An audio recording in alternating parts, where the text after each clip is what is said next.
Hi అందరికీ నమస్కారం.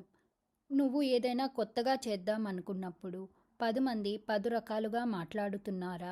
నీ వల్ల కాదు, ఇది అవసరమా, గతంలో చాలామంది ఫెయిల్ అయ్యారు అని నిన్ను వెనక్కు లాగుతున్నారా? గుర్తుంచుకో, నువ్వు పుట్టినప్పుడు నీ కోసం నలుగురు వచ్చారు.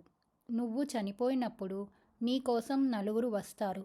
ఆ మధ్యలో వచ్చే వేల మంది గురించి నువ్వు ఎందుకు తలపట్టుకుంటున్నావు? నీ జీవితం నీది, నీ ఆకలి నీది, నీ కష్టం నీది. మరి నీ నిర్ణయం ఎందుకు పక్కవాడి చేతిలో పెడుతున్నావు? నీ మనసును ఖాళీ చేసి విను. ఎవ్వరినీ పట్టించుకోకుండా నీ ప్రపంచాన్ని నువ్వు ఎలా నిర్మించుకోవాలో ఈరోజు మాట్లాడుకుందాం. మనుషుల మనస్తత్వం ఎందుకు విమర్శిస్తారు? లోకంలో 3 రకాల మనుషులు ఉంటారు.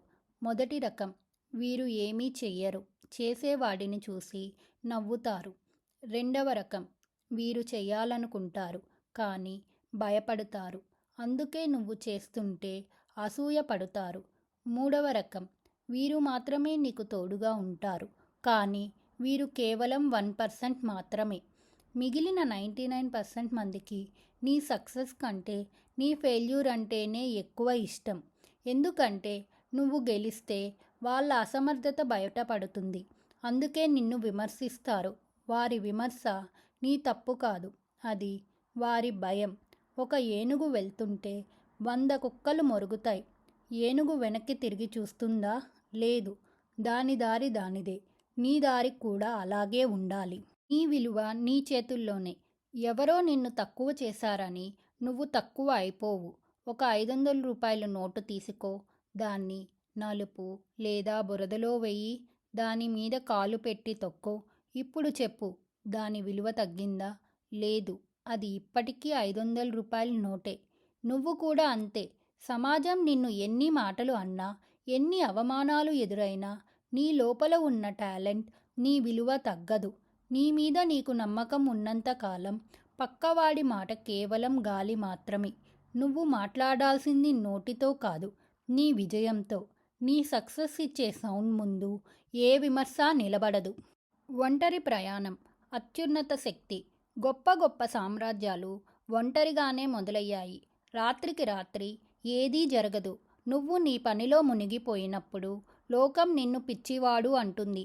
నువ్వు గెలిచిన తరువాత అదే లోకం నిన్ను లెజెండ్ అంటుంది. ఎవరినీ పట్టించుకోకుండా ఉండడం అంటే అహంకారం కాదు, అది ఆత్మగౌరవం. నీ టైంని పక్కవాడి గురించి ఆలోచించడానికి వృధా చెయ్యకు. నీ శక్తినంతా నీ లక్ష్యం మీద పెట్టు. నీ రిమోట్ కంట్రోల్ ఇతరుల చేతికి ఇవ్వకు. ఎవరో ఏదో అన్నారని నువ్వు బాధపడుతున్నావు అంటే నువ్వు వారి బానిసవని అర్థం. నీ మనసుకి నువ్వే యజమానివి కావాలి. చివరిగా ఒక మాట, నీకు 2 దారులు ఉన్నాయి. మొదటిది, లోకం మాటలు విని భయపడి ఒక సామాన్యుడిగా బతికి చనిపోవడం. 2, లోకాన్ని పట్టించుకోకుండా నీ కలల కోసం పోరాడి ఒక చరిత్రను సృష్టించటం. ఏది కావాలి? నిర్ణయం నీదే. ఈ క్షణం నుండే నిన్ను విమర్శించే వాళ్ళని, నిన్ను వెనక్కి లాగే వాళ్ళని నీ లైఫ్ నుండి డిలీట్ చేయి. నీ మీద నువ్వు వర్క్ చేయి. రేపు నువ్వు స్టేజ్ మీద అవార్డు తీసుకుంటే నిన్ను విమర్శించిన వాళ్ళు కింద కూర్చొని చప్పట్లు కొట్టాలి. అదే నువ్వు వారికి ఇచ్చే అసలైన రివెంజ్. లేయండి, పని మొదలు పెట్టండి.